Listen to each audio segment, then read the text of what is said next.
తాజాగా ఒక 19 సంవత్సరాల యువకుడు ప్రధానమంత్రి నరేంద్ర మోదీ గారిని ఇంప్రెస్ చేశాడు. మోదీ గారిని మాత్రమే కాదు, యూపీ సీఎం యోగి ఆదిత్యనాథ్ గారిని కూడా ఇంప్రెస్ చేశాడు.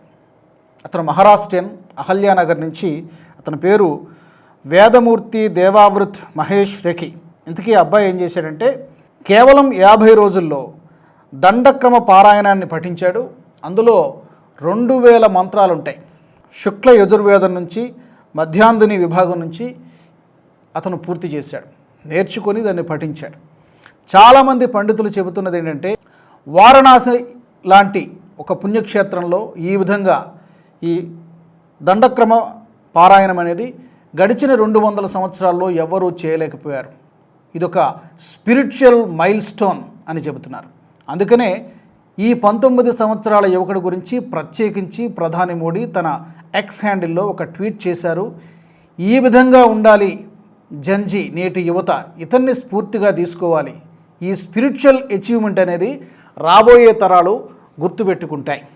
అంటే అందరూ వేదాలు పఠించనక్కర్లేదు, కానీ వారిదైన రంగాల్లో వాళ్ళు అభివృద్ధి సాధించాలంటే ఇతన్ని ఇన్స్పిరేషన్గా తీసుకోవాలంటూ జంజీకి మోదీ గారు కనెక్ట్ చేశారు. సాధారణంగా ఈ రోజున చాలామంది యువతీ యువకులు పాశ్చాత్య సంస్కృతి ప్రభావంతో ఇదే అడ్వాన్స్డ్ వరల్డ్లో మేము ఉన్నామని చెప్పి మిగతా వాళ్ళందరూ వెనకబడిపోయారనేటువంటి భావనలో ఉన్నటువంటి నేపథ్యంలో మన సంస్కృతి గురించి, మన భారతీయ సంస్కృతి ఎంత గొప్పదో ఈ కుర్రాడు చాటి చెప్పాడు.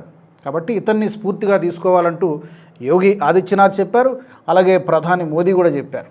అలాగే మొన్న బీహార్లో ఎన్నికలు జరిగినప్పుడు యంగెస్ట్ బీహార్ ఎమ్మెల్యేగా మైథిలి ఠాకూర్, చాలా చిన్న అమ్మాయి, ఒక క్లాసికల్ సింగర్, ఆమెను గురించి కూడా ప్రధాని మోదీ గారు చెప్పారు. కాబట్టి జంజీ ఈరోజు యువత ఎలా ఉండాలి, ఎలా ఉండకూడదు అనేటువంటిది ఉటంకిస్తూ ప్రధానమంత్రి మోదీ ఈ ట్వీట్ చేశారు.